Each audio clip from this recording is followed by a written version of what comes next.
What's up everyone? Today I have for your potential viewing pleasure a LEGO Transformer, and if you haven't already read the title, this figure is nameless, but is no doubt a praying mantis, or is supposed to resemble a praying mantis. I was going for a mosquito, but take what you can get.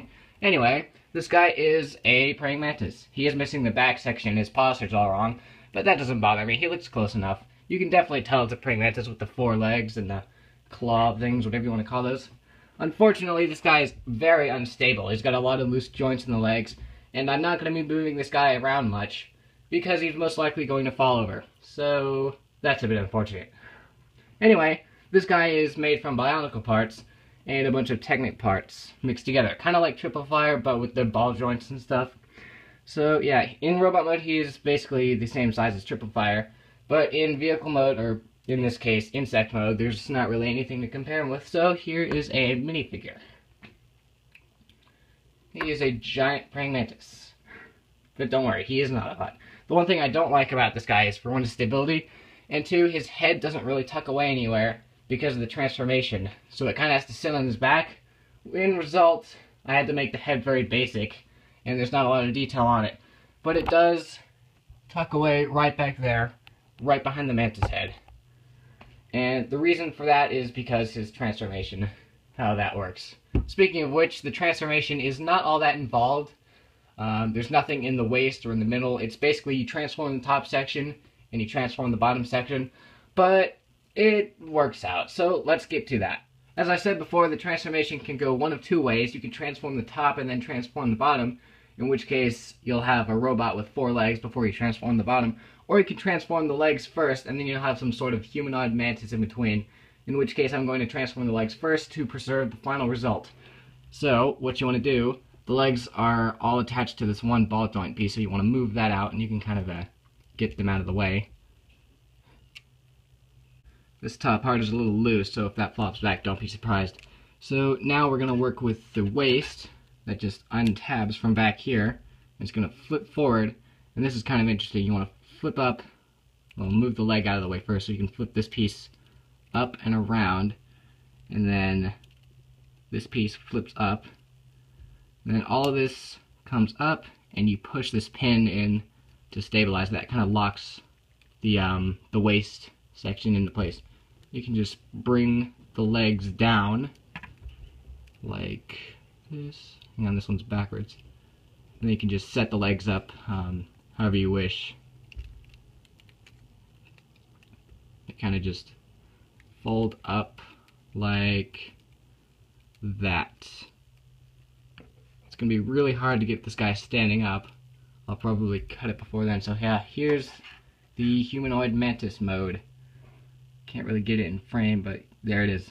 So now we're going to work with the top section. What you want to do is bring these bits up. These will be the robot arms. So you're going to bring them up, and then you bring this ball joint out. This is where more of the Bionicle comes into play.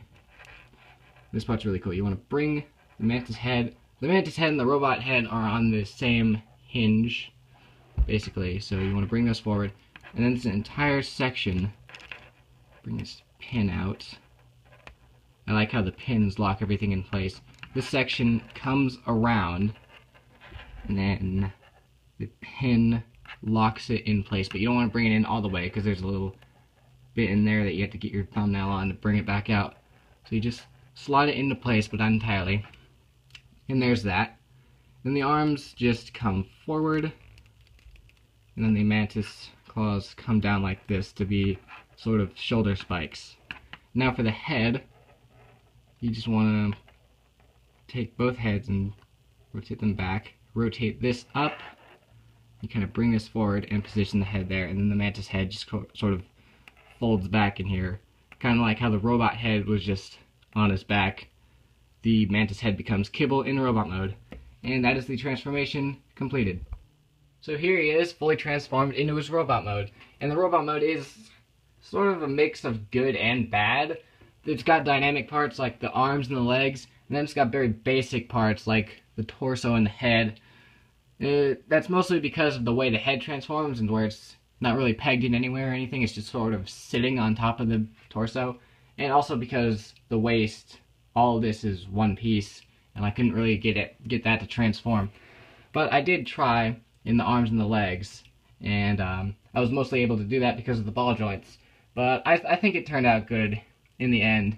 Articulation, you know, he's got all ball joints in the arms, so you got basically all the articulation you're going to need in there. The legs go in and out, forward and back. They sort of rotate and bend at the knee. Nothing else in the legs. And nothing in the waist, nothing in the head. Or you could make it look like the head is moving up and down, but I don't see why you'd want to.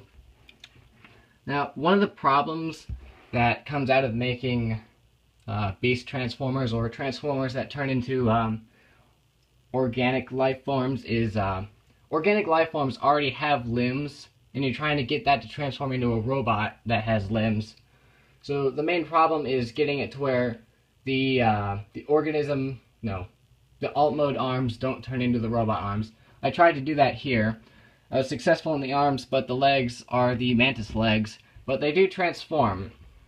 The legs sort of form from, you get 2 legs out of the 4 Mantis legs. So it's not a complete failure. It does have some involvement when it comes to getting the limbs switched around. I don't really like how the back legs sort of stick out from the rest of the leg.